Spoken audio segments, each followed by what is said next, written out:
on the podium by his wife, Olga Samaroff, about 30 years before. The date of the Paris debut of Charles Munch was the first.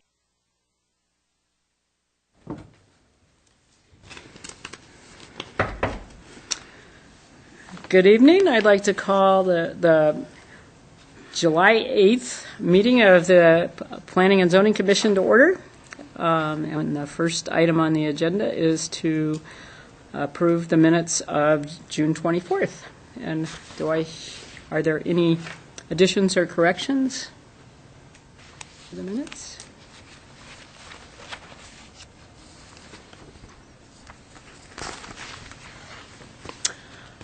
Were any of us here? I know I was out of town for that meeting. So do I would entertain a motion for approval? Rebecca? Second. And Greg, seconds. Okay. All in favor? Aye. Aye. Opposed? Abstain? Kurt and I abstain. Yeah, because neither of us were here. Okay. So, correspondence. Mike, was there any correspondence to staff? Nothing for staff. Okay, well, I don't know if, moving on to the next agenda item, which is Transportation Commission meeting report, Joel Hamilton isn't here. He usually provides that. Do you have any information you can fill in on that? I know they were going to discuss bike parking downtown. Bike parking. Yeah, we'll have to wait till the report next time. But that was on their Was that kind of the experimental parking space, multiple bike scenario that was kind of in place, or is that permanent? Yeah, I think that was just a pilot project for the bicycle, for the parking space that got put into a bicycle corral. But I think there is a need for more bicycle parking downtown, and so that's what they were looking at, locations for that to go. Mm-hmm. Okay. So the next item on the agenda is, can you all hear me back there? Is the open microphone time, and this is an opportunity for members of the public to speak to the commission regarding matters that are not on the agenda nor currently pending before the Planning and Zoning Commission. So if you would like to speak during this period, please state your name and address for the record and limit your remarks to 3 minutes. So do either of you have anything you want to share with us? No? Okay. I guess this is my first time chairing this, so is there anything else I need to say in that regard? Okay, thank you. All right. So moving on now to our public hearing. And this is a public hearing for proposed amendment of Title IV, Chapter 3 regarding ground floor residential uses in the central business zone. And what I'm going to open up with is just to say that this is a public hearing where members of the public are allowed the opportunity to provide 3 minutes of testimony in support, opposition, or general testimony on a specific item. Mike Ray is going to provide us an orientation to the amendment. Okay. Thank you, Mr. Chair, members of the board. This started recently when the staff was approached by a building owner in the central business zoning district. The building's located kind of at the edge, North Main Street, right on the edge of central business in the motor business zone. They were interested in converting the entire building. There was a entertainment venue on the main floor, and I think they hold some ballroom dancing on the second floor, and then in the basement there's a bar facility. And they were looking at converting that building into strictly residential. The building was originally, I think, the Elks Lodge, and so it was never any type of retail commercial space. Within central business, residential uses are allowed, but they're required to be above or behind commercial uses in a manner which don't interrupt the commercial street frontage. And so that currently would not be allowed within that zone. And as staff had looked at the proposal, They looked around at other properties within central business and noticed that there were several that were really located on the periphery of the district that were residential, and you run into an issue there when we're not allowed to rebuild as residential, and then you have an issue with the banks, or if you ever try to sell it or refinance. So you run into problems there. You also have some of these buildings that were, like this building, CJ's on North Main Street, that originally weren't intended to be any type of retail. It was originally the Elks Lodge. You had a hotel right across the street that was originally constructed as that use. And you have a lot of the ground floor residential structures on the periphery that were originally constructed as dwellings and have always been used as such. And so you have a little bit of an issue there. And this is central business zone that we had gone over before, and then highlighted in red are the properties that are currently being used as residential properties within central business. And so as you can see, the majority of them are on the periphery. They're not really at the heart of the central business district where Main Street transects it north to south, and the majority of the retail commercial activity occurs.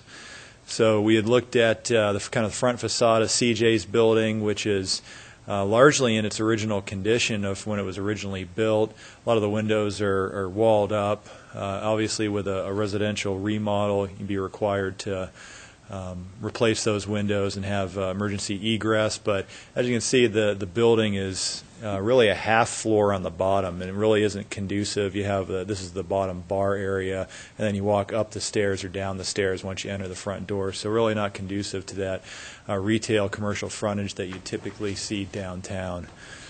We've got another example across the street of originally a hotel, I believe, that it's currently being used as residential property. And then a couple of, this is on, I believe, A and Jackson, a couple of buildings that have been recently removed from that location. And so they could be, reconstructed as some type of commercial use. But another example of what was originally houses within that area. And we have the example of Tim Gressback's office that was originally constructed as a house. It's kind of gone back and forth between some type of professional office use and residential use over the years. Most recently, it's Tim Gressback's law office. And there was actually a variance approved to allow residential on the ground floor within this location. And that's right on the edge of central business as it transitions into our multifamily zone further up 7th Street. Another picture of that area, you also have the ocularium next door that could go back and forth between maybe a residential dwelling or some type of professional office. And then we provided these examples on 6th Street. So the language that we had reviewed last time, we come up with inserting under principally permitted uses, residential uses located on the ground floor which are not located behind commercial uses with specific consideration given to preservation of retail frontages and or suitability of building for ground floor commercial use. So I think the iteration that we reviewed last time had primary retail frontages in it. The Commission instructed staff to remove that, and we brought it back for public hearing with that removal of primary from the language there. So with that, staff recommends that the Commission conduct a public hearing, and upon consideration of testimony presented, either approve or recommend approval, recommend denial, or recommend approval with modifications. I'd certainly be able to answer any questions that you might have. So that would be my next question. Does anybody have any questions for Mike? No, it was pretty much what we discussed last meeting. Okay. So at this point, I will open up the public hearing for testimony from the public if in support of this proposed amendment first. And if there's no one who would like to speak in support, then in opposition. And if no one is speaking in opposition of a general testimony, are either of you interested in speaking of?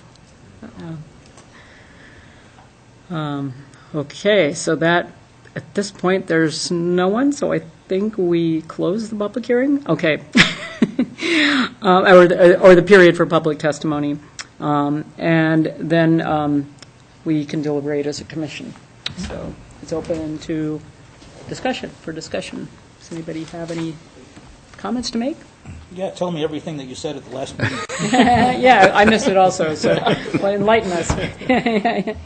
It was basically this, just the desire to open up more mixed-use opportunities downtown, particularly in some of the buildings where commercial has not been viable in recent years, and where just the nature of the building, the location, and the space makes commercial tough. So my question would be, how will you make that assessment? I mean, in a sense, retail obviously struggles in downtown Moscow. And so I'm in agreement with this proposal, but I do have that maybe concern. How do you, meaning the planning department, propose preserving retail frontage while allowing residential uses on the front? Is it just going to be a case-by-case basis of saying you can turn this into an apartment, but it still needs to keep its storefront? Or what, in those marginal cases where something retail has been tried in a building multiple times, its conversion to residential would really imply, from a historic preservation point of view, that storefront gets modified to accommodate residential. People don't like having big storefronts in their apartments on the street level. So how would that be handled? That would be maybe a question or concern I would have. Well, it's going to be a conditional use permit, and so it's going to go to the Board of Adjustment. Okay. And so usually they would conduct a public hearing and review all the facts of the matter, but you would really, with the language at the end, with specific consideration given to preservation of retail frontages and or suitability of building for ground floor commercial use. I think we had inserted that to give them some direction about what we had intended or where we had intended to have residential uses. And so, say the hotel right across the street was located maybe a couple blocks south and more of a commercial retail area. Well, you're certainly looking at the preservation of retail frontages, which may exist a lot more in that area than they are up by CJ's. Right. But you can also look, they would also be able to look at the suitability of the building for ground floor commercial use, and then say that, well, the building just originally wasn't intended to be commercial retail, and it would give some direction there in order to be able to say that, well, it's maybe suitable in this circumstance because it was never intended to be specifically commercial, retail, and they'd be able to review that matter kind of on a case-by-case basis. The preservation of retail frontages, I think it was we had originally played with the idea of primary retail frontages, but really may have become problematic to decide what's primary. And so, I think the board would have to have some judgment there that, well, if it's located directly adjacent to Friendship Square, then maybe, that we need to preserve the retail frontage because it's at the core of the downtown. But maybe if it's Moscow Hotel and it's always been a hotel use, but I think that there's always been some type of commercial space on the ground floor, and it's you have those larger windows, and it's really conducive to a commercial retail space, and so it'll really be the recommendation of staff looking at it, and then it'll be the Board of Adjustment taking a look at it as well, and looking at all those factors and conducting a public hearing and hearing from both sides of the aisle, and then making a decision at that point. So. Okay, yeah, that makes sense. It's clearly CJ's doesn't lend itself well to retail and does lend itself well to adaptive use, at least looking at the exterior facade. So, as for housing. Other comments? Yeah, Kurt? Yeah. So in order to put residential uses on the ground floor, you do have to go through a conditional use permit. Correct. Okay. Yeah, unless they're located behind commercial uses. Yeah. So, they could be on the ground floor just as long as they had some frontage. Yeah. And do you know what do the bankers and insurance people think of that in terms of, financing and things like that? Is it just, well, if you already got a conditional use permit, that stays even if there was damage to the building?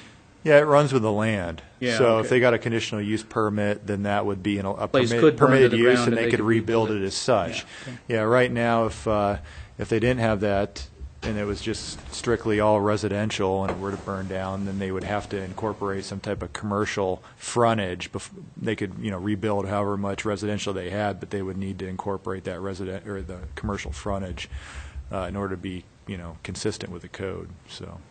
Was there any discussion about how much retail is needed? I mean, in terms of, or commercial frontage, I should say. Any kind of percentage or no? I think there was a little bit of discussion about, it seems to me, or it seems to the commission at the time, that really the market's dictating where those uses go and don't. As you can see, the periphery, a lot of those uses are residential. Yeah. And you have like the example of Tim Gressback's office where it's kind of gone back and forth just because it's on the very edge of the central business to residential districts. And so, if it's the highest and best use, then obviously it's probably going to go to some type of commercial in those circumstances. And so, I don't think the commission really felt that there needed to be any type of, areas highlighted or, things like that. Minimum percentage. Yeah. Other comments? Anybody? Well, I'd just say it sounds like with it being conditional use permit, that's enough review, and it allows flexibility for places that don't, obviously lend themselves like CJ's. Right. So, looks fine to me. Other comments? Nope. You all talked it to death last time, huh? Kind of did. Okay. So do we need to vote? We need to vote on a recommendation to council? Motion and a So second. I'd entertain a motion for recommendation to forward this amendment to council. So move. Okay. Second? Second. All in favor? Aye. Opposed? Abstentions? Motion carries. Okay.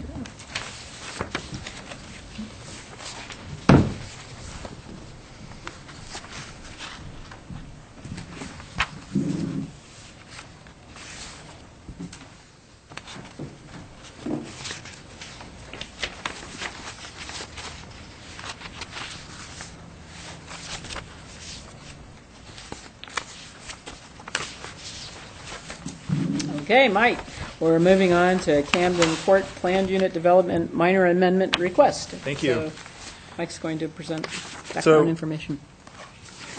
This is just it's not a public hearing, it's just a meeting to review a minor amendment request for the Camden Court Plan Unit Development, which is kind of by the roundabout on White Avenue at the intersection of White and Wiltshire.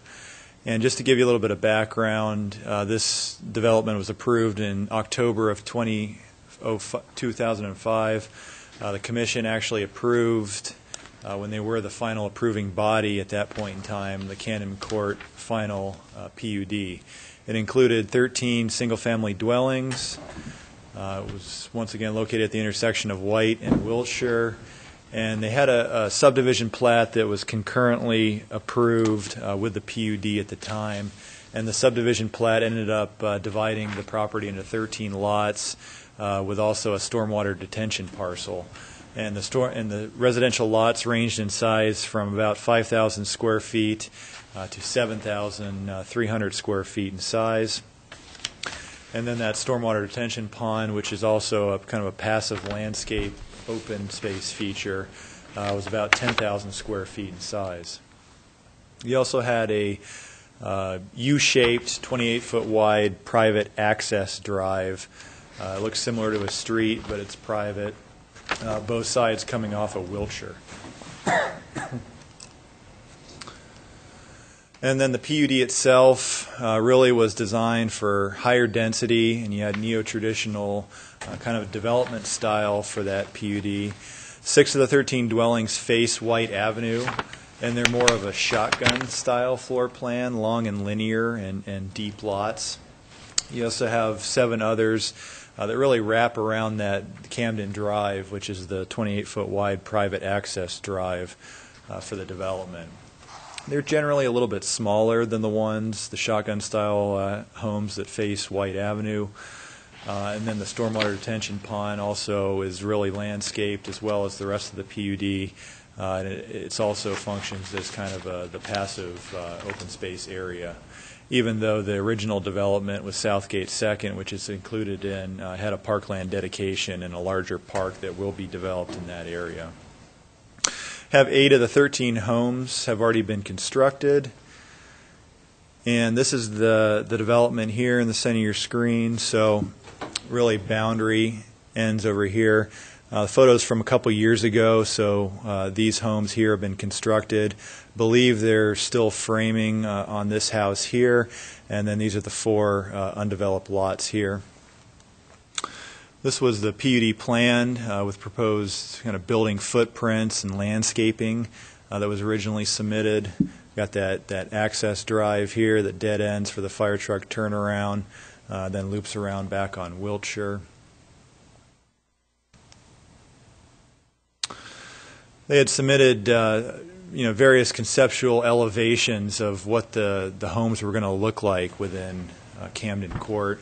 And this is probably the best depiction of the elevations that we could find in the file, and it looks similar to what has been constructed out there today.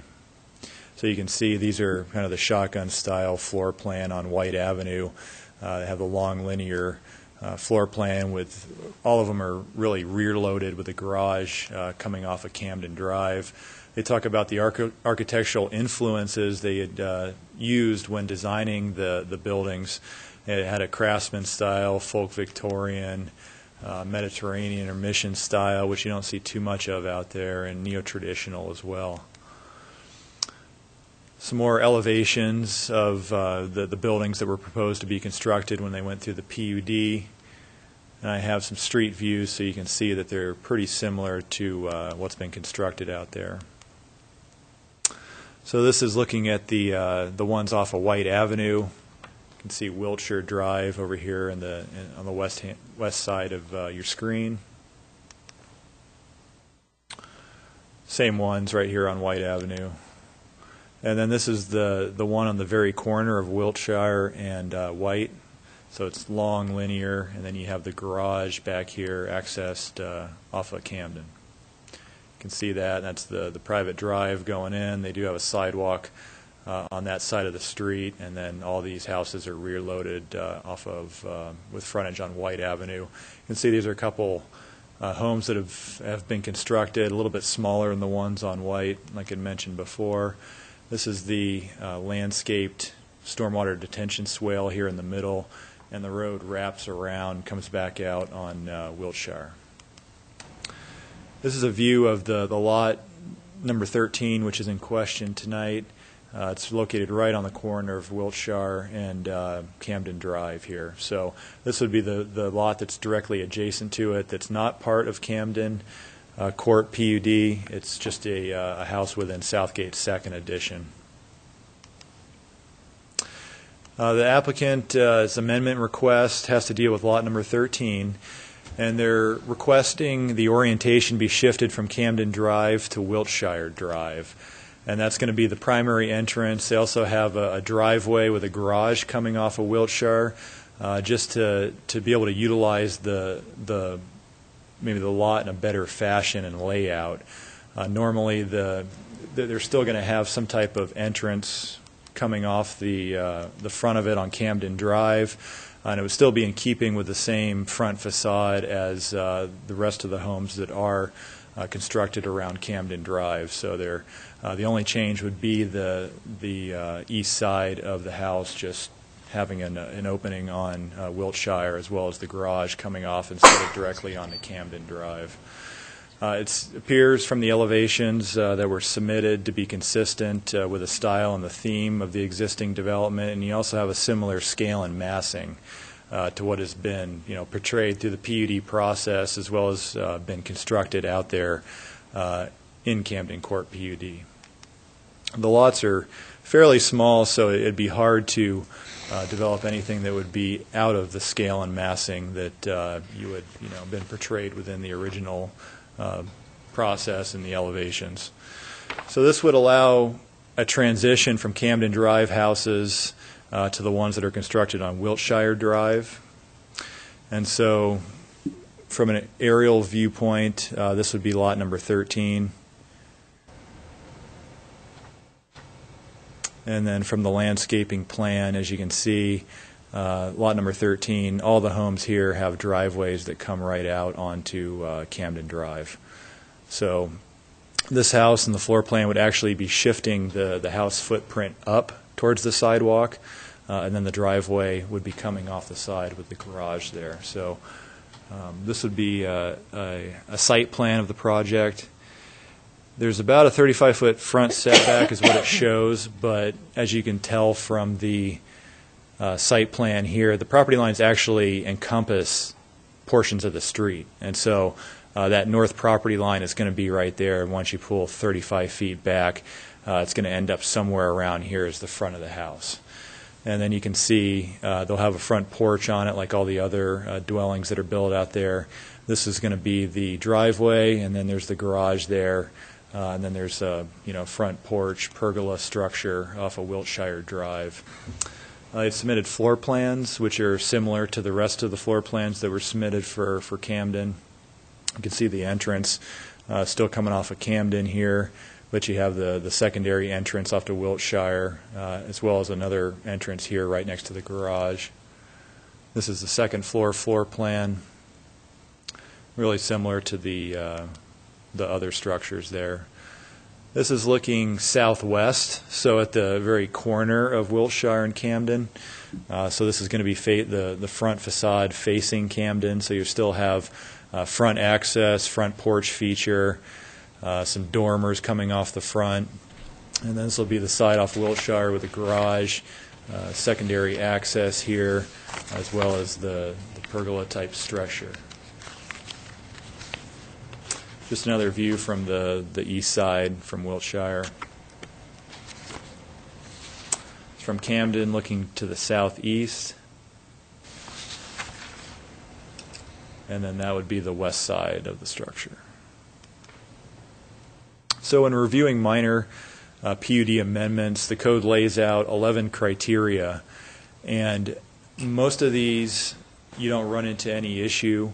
Usually the larger ones are substantially change the bulk or clustering of the buildings, visual impact or theme of the development. So if it meets any of these criteria, then you'd have to go back through the whole entire major PUD process, which is similar to starting over from the beginning.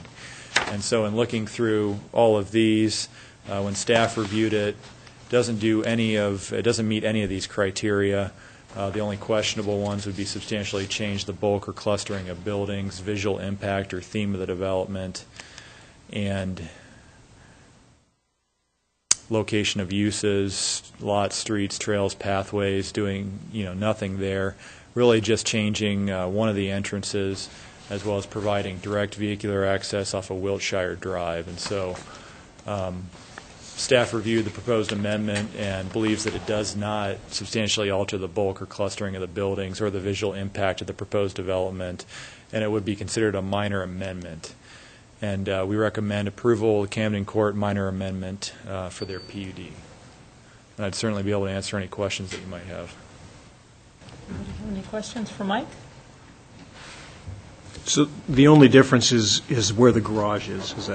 That's the primary difference, right? Correct. Instead of off Camden, it'll be off Wiltshire. Correct.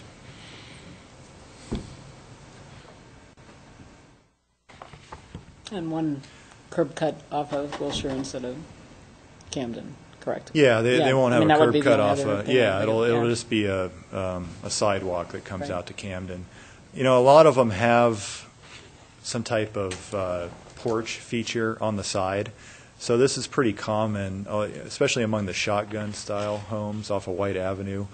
And so this is pretty consistent with what they already have. There's usually a sliding glass door there, and it's just their outside open space for barbecuing or sitting in the evening. And so that's pretty common amongst the development. It's really just the curb cut and the driveway access off of Wiltshire is still a minor change, but a change worthy of having to go and get a approval for a minor PUD amendment. Looks minor to me. Other comments or questions? No traffic issues as far as that access presenting, since it's going to be coming from a different part of the street. No, it would just be similar to the scenario you have right now. You've already got people it'll be coming out required there, to be okay. 20 feet back, which is from the back edge of the sidewalk in order to accommodate a couple of vehicles there without overhanging the sidewalk. But that's what the applicant's shown on the site plan, and so it meets all those requirements. So it'll just be similar to the other houses that are already constructed up Wiltshire Drive. And it'll cut through the green space between the street and the sidewalk then? Yeah, the tree lawn there, they'll pour a slab in there, and it'll look similar to what they've done here, and Okay. just fill that in, and then just have the concrete going up to the garage. But this house will be basically forward of the ones, the next two that come, that have the driveways already. Am I looking at it right? Yeah. Yeah, it'll be closer to the street. But it'll than have a these. shorter, Yep. yeah. Yep. But it would be, following up on Rebecca's question, the house is going to be that close anyway, right, because of the lot configuration? Correct. Yeah, we're not changing where the footprint is. The only thing we're changing, actually, it'll be set back a little bit further, because normally within the landscape plan that they had submitted, that's about 15 feet from the back edge of the sidewalk. And so with the garage being required to be 20 feet, it'll actually be set back a little bit more than normally would be required. So. Any other questions or discussion? Do I hear a motion to, regarding the recommendation to staff for this minor amendment request? I move approval of the minor amendment request. Second? Yeah, second. All in favor? Aye. Aye. Opposed? Abstentions? Okay, approved. Well, I guess, have we come to adjournment, Mike, or did you want to discuss future meeting dates before we do?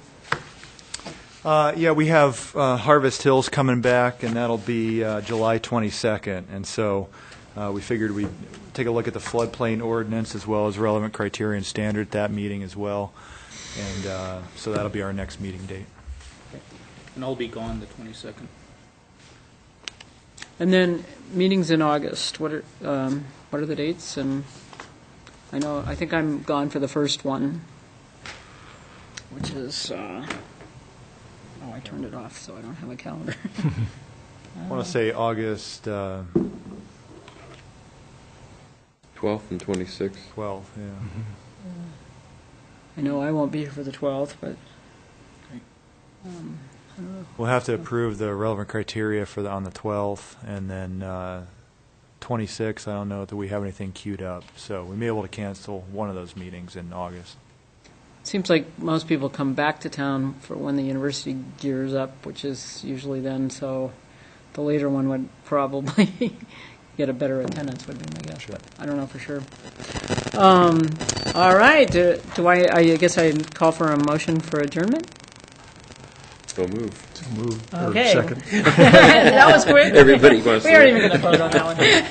Wow. All right. I think we set a record. Well, I